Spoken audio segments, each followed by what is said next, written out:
Welcome back again to Joe Stunner Boxing. If you follow this channel, you'll know that last year I was absolutely picking Savannah Marshall to beat Claressa Shields, and of course she didn't. I think that was a very close fight. I don't hold with the idea that, Shields won most of the rounds. But, hey, look, I've got to hold my hands up. I argued with so many people about this who were picking Claressa, and I said, no. I wasn't absolutely confident that Savannah would knock her out because it's only 10-2s. If it was 12-3s, I would definitely have picked Savannah by knockout. But I thought she'd still have enough about her to beat Claressa, and a very close fight in my opinion. But, hey, all credit to Claressa Shields. Twice she came over to Britain for that fight. The first time, of course, it was cancelled at the 11th hour because of the death of the Queen. She goes back, and a month later she comes back to England. I've got nothing but respect for fighters that are prepared to do that. So big up Claressa. Not that she needs bigging up. She bigs herself up all the time. But that doesn't mean that Savannah Marshall can't still make a real splash in the women's game. She can. And it's been proposed that she will fight FRANCHON CREWS DEZURN, who is the undisputed super middleweight champ. Now, CREWS DEZURN has only had 9 fights. 8 of them are wins, 1 of them's a defeat, 2 KOs in the wins column.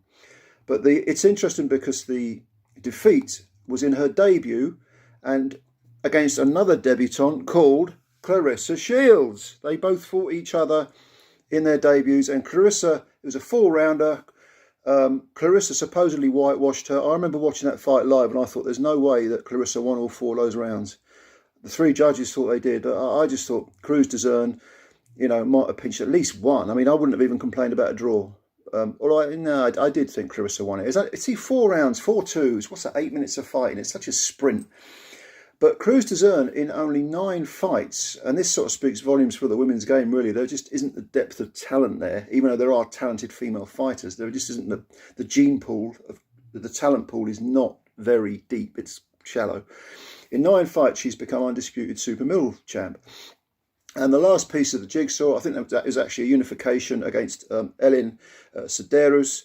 And I think Ellen had 2 of the belts. I can't remember. Don't ask me which ones, because it's alphabet soup, ruling body stuff, does my head in.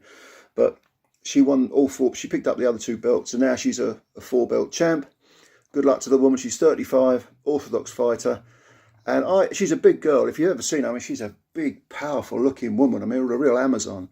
Very sort of showy, out of the ring she wears very sort of garish attire and big sunglasses. I mean, she looks like a real character, and good luck to her.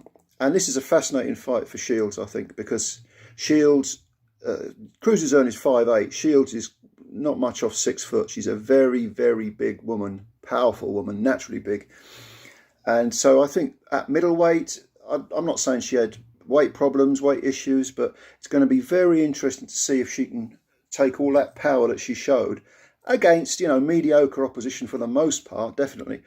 But it'll be interesting to see if she can take that power up and really impose herself on the super middleweights as she did with the middleweights, apart from obviously Claressa.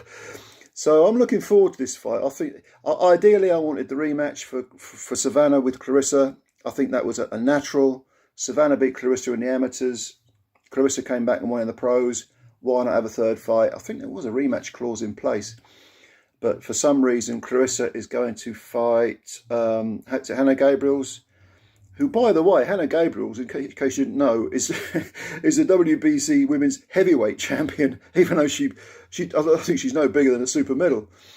But yeah, then that's a rematch as well. Claressa and Hannah Gabriels. Hannah's saying I beat Claressa, and I think Hannah had Claressa on the floor once, but I thought Claressa won that fight. But it was competitive. There were competitive rounds. So Claressa's gone in that direction, and Savannah's going in this direction. And I think if Savannah was to beat CREWS DEZURN, she is then in a prime position to say to Claressa, come up to super middle, we'll have the 3rd fight. So I think I hope these 2 fights happen. Gabriels and Claressa, Savannah and Franchon, I hope they get it on. And then it's almost like a couple of semi-finals, and then you have the final. I think that's good. It's good for women's boxing. But yeah, anyway, that's my take on that. I'm not sure. I don't think I read what the date was for the proposed CREWS DEZURN Marshall fight, but it's not going to be that far off. A couple of months, I think. But yeah, I think it's good. I think it's a good development for women's boxing. Anyway, Thanks for listening in, as always. Subscribe if you're new, like the video, and we'll speak again soon. Bye for now.